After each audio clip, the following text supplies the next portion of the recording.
Hello, thank you for being here. Today I am doing the beginning of the year book tag. Now earlier this month I also did the new year book tag, and the beginning of the year book tag I did last year. So some of the questions in these may be pretty similar or even the same, but I think I'll just do both of these tags each year. I did do this tag that I'm doing today at the beginning of the year last year. I am not sure who the original creator of this tag is. If you know, please let me know. But anyway, it is time to answer some questions. The first question is, how many books are you planning on reading in 2026? I mean, I set my Goodreads goal to 70, but I'm not going to be super strict about it. It's just an idea. Like, I far surpassed my goal from last year, which is partially because I do read a lot of smaller books, but I don't read those just to make the goal. Like, I am genuinely interested in those. So it's a little different for me to say I want to read, for example, 70 books than another person, because for them, that would ultimately be more pages, longer books. I don't have a very specific plan, like these are the books I'm going to read each month. I don't have any events or anybody reads or anything like that planned. I know some booktubers are doing a lot of those. I currently do not have any of those. I've never done any of those actually. Maybe someday. I mean, I do have like a list of books I hope to get to this year and some that are higher priority, but I don't have a very specific plan. Right now, at the time of recording this, I'm not reading a whole lot, just a little bit. I've been reading kind of slowly. That happens as I've just been focused on other things, but I'm sure I will read a lot of books this year. So there is my goal on Goodreads, but it's not that serious. We'll just have to see what happens. I think that, especially because I don't have as many smaller books I want to read now, I still have a few left. I probably won't read as many books as I did last year, but I'm not really trying to read more than I did last year. Just the fact that I read it all is good, and it's hobby and a habit I'd like to try to keep up with, which I've been doing, even though sometimes I do it less than others, but I think it's good to make time for other things as well. Question 2 is a book you're likely to reread this year. I don't know if there are any. I do have a video idea where I'm going to talk about books I'd like to reread someday. I don't know when that's going to come out, maybe within the next few months. Currently, I'm still not really in a rereading mood, but there are some books I'd like to read again someday, but some of them I only read not that long ago. I think the longer I go without rereading them, the better I'll feel about them. With some of them, I definitely want to read them again, but it's just like I just read them. And I just have a lot of books I haven't read yet that I want to get to first. So for this, I don't really have an answer. I don't think there are any books I'm likely to reread this year, but who knows what could happen. The third question is a priority read on your 2026 TBR. I feel like I have a few, but I wanted to have just one answer for this. So I'm saying If He Had Been With Me by Laura Nowlin. I've had this book for a few months already. I was hoping to get to it before the end of 2025. That didn't quite happen, but that's okay. I would be surprised if I don't get to this year. As for when I'll get to it, I guess you'll see. Question 4 is an author you won't be reading more books from this year. I definitely have an easy answer for this. Last year, my answer I don't think I was as passionate about. I was just like, I don't think I'm going to read more by this author. But last year, I read World War Z by Max Brooks, and this was definitely my least favorite book of the year. It just was not my thing. I understand that some people like it. I did not like it. There were maybe a few sentences that I liked. I definitely do not feel any desire to read anything else by this author. Like some authors, I'm willing to give more than one chance, but this I just don't want to. But I am proud of myself for reading the whole thing. Like, I looked through this, and it's not that big of a book, but the text is pretty small. In my opinion, it just was not very entertaining for me, so I am proud of myself for getting through it. I don't feel like it was a waste of my time. I don't regret reading it. It just was not enjoyable. But I tried it. It was new. It was different. I read it because somebody else wanted me to. But yeah, I don't have any more Max Brooks books on my TBR. Question 5 is something new you want to read, and it has an example, new genres, tropes, etc. I want to explore more romance books, just the kind that I would like. I have read Twilight and I liked that, but that's definitely on like the cleaner side, which I prefer. That's what I want to read. I've read Heartstopper, which is between two guys, and I think I'm more into that as well. I want to read more books with asexual characters, like there was that in This Song Is Not For You. So I want to read more like that, and I do have some on my TBR that I plan on reading this year. So I'm excited to read that. But yeah, just gotta find the specific kind that I like, because there's a lot of them out there. They definitely aren't all for me. So I do want to read more of that. I think I'd enjoy it if I just find the specific right kind for me. Question 6 is a popular book you want to read. I have been hearing a lot about My Friends by Frederick Bachman, and I've only heard good things about it, and it sounds like something I would like, so that is another book that I hope to get to this year. I've never read anything by that author before, but from what I've heard, I think that I might like it. At least I want to give it a try.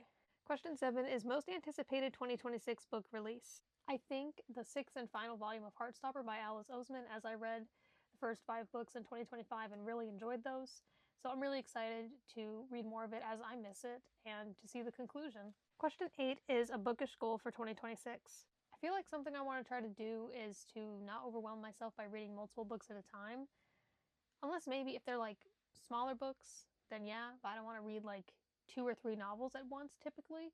I'm sure it will probably happen, so I'm not super strict about that either, but it's just an idea because sometimes I do it and then it gets overwhelming and I want to read like a little bit of each book each day and then like I don't, and I feel like I've been stuck on certain books for a while, and I think it's alright if people do that, but I think I want to try doing that less. Question 9, a book on your TBR you probably won't ever read.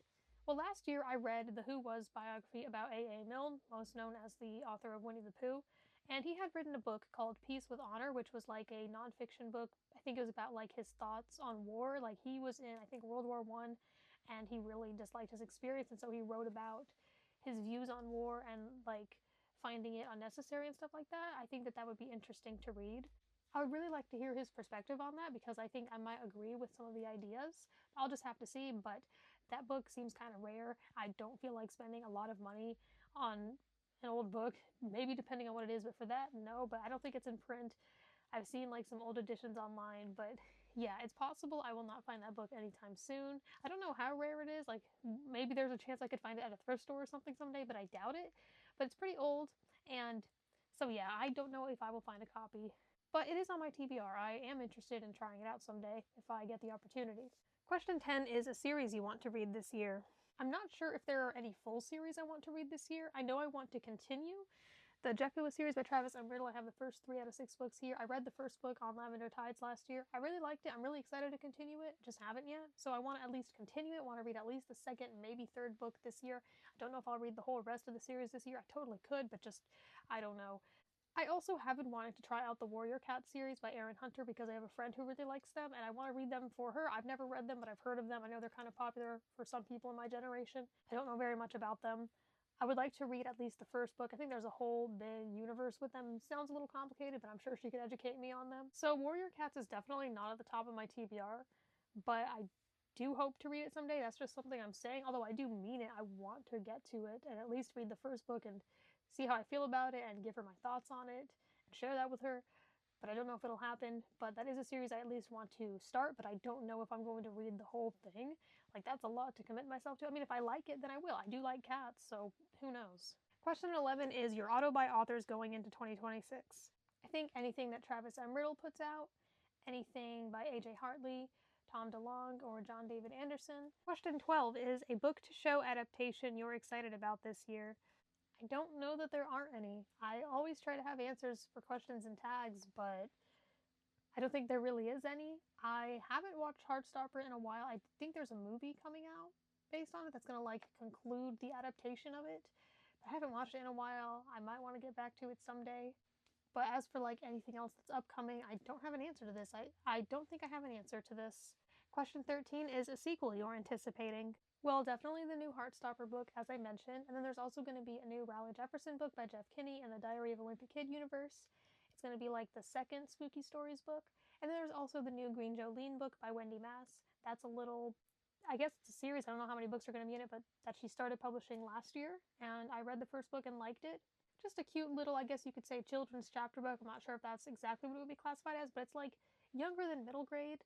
But I liked it, and I've liked Wendy Mass's other books that were a bit more mature than that, and I wanted to try it out because I liked her and the library had it. The library will probably have the second book too, so yeah, I'm open to reading it. Plus, they're educational and resourceful about recycling and things like that, and I just remember enjoying the first Green Jolene book, so I look forward to the second one. The 14th question is bookish things you're leaving in 2025. I do think about my answers in advance when I write down the notes to these, but I just don't really know. I don't know if there is anything I want to leave in 2025. Besides Max Brooks, I guess. I wasn't planning on saying him, but I did mention him earlier. I guess I am leaving that in 2025. But there's not like a specific author besides him, or genre, or anything that I can think of.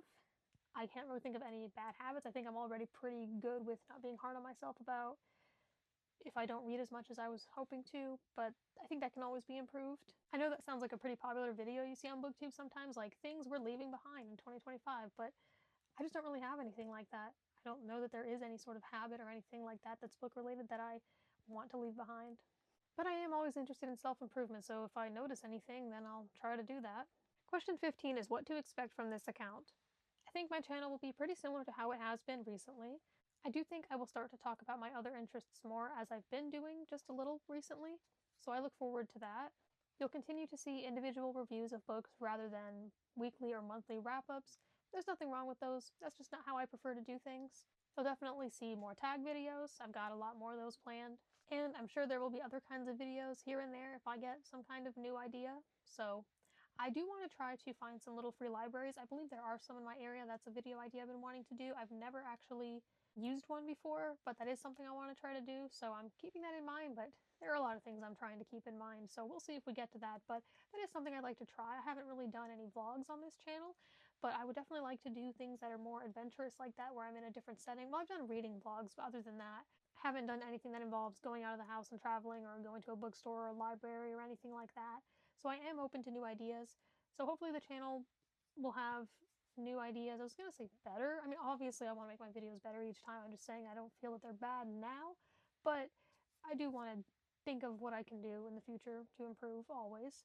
I am excited to see what I do with this channel this year. I know some of my plans, but just like with reading, my plans for what I upload when changes often, as I have to be flexible with that. Question 16 is how has your reading taste evolved from last year? I'm not quite sure how it's evolved. I mean, I read a lot of books that I maybe otherwise wouldn't have read, and I think I explored multiple genres, and I read many authors I had never read before. So I experienced a lot of new things in books, but I can't really think of one big thing like saying I got really into science fiction last year. I didn't. But that's an example. That hasn't really happened. But I guess, yeah, I could say that. I experienced many new authors and books for the first time. The 17th prompt is a pretty fun one. BookTube creators who inspire you. So I decided to say some of the ones who I'd say inspire me most in terms of the videos they make, but also just their reading, like some inspire me to read more. So I'm going to say a few for this. I will say Christine from An Autistic Reader, Renee from Beyond Books, Pat from Book Chat with Pat, Sam from Books with Sam, Jonathan Cohn, Stuart Griffin, and Andrew from You Could Be Reading More. Some of these channels, especially when it comes to talking about other interests, I know I didn't have to get their permission. I think when I made this channel, I knew that I would maybe talk about other things, but it is nice seeing that there are other BookTube channels that talk about other things, and so some of those channels I mentioned do that, and it's good to know I'm not the only booktuber who does that. I knew I wasn't, but it's still good to see that. The last prompt, I don't think there was actually anything asking to tag anyone, but I would have just said what I usually say, just whoever wants to do this who hasn't already. Something you want to say to anyone wanting to start a Bookish account. I would definitely encourage it. It may be stressful and nerve-wracking at times. It may feel even a little embarrassing putting yourself out there, but I definitely recommend starting if you want to. I think that it may be frustrating at times, but ultimately I think more good would come out of it. I definitely think that you're never going to have perfect videos, especially not at the beginning. I think some things with booktube videos, you're only going to learn from experience. Like you might watch other people's videos and have an idea of what you could be doing well or not well, but then once you do it, then you realize certain things you may not have thought would need fixing. So I definitely think that experience helps. Maybe even make like multiple videos in advance instead of just uploading just one, so you can get more experience that way. It would also be good to start with multiple videos at first. I think when I started, I uploaded maybe 2 videos on the same day, just to show that like I have more content and I can be consistent. But yeah, I would definitely encourage it, and if anyone wants any further advice, they can comment here, I guess. I would be happy to give that, as I've been doing this for about a year and a half now. It's been great, and I definitely enjoy it, and I'm happy that I do it. So thank you for watching the beginning of the year book tag. I hope you are having a good start to your year. My cat is not in frame, but he is sitting on the laundry basket next to me, so I have been able to pet him during this, and that's been very nice. I know people like seeing him in videos. I tell him sometimes that if he wants to be in the video, he can. He can get up on the bookshelf as he's done sometimes, and that people like to see him, but he hasn't gotten on the bookshelf in a while. But you will see him in the outro.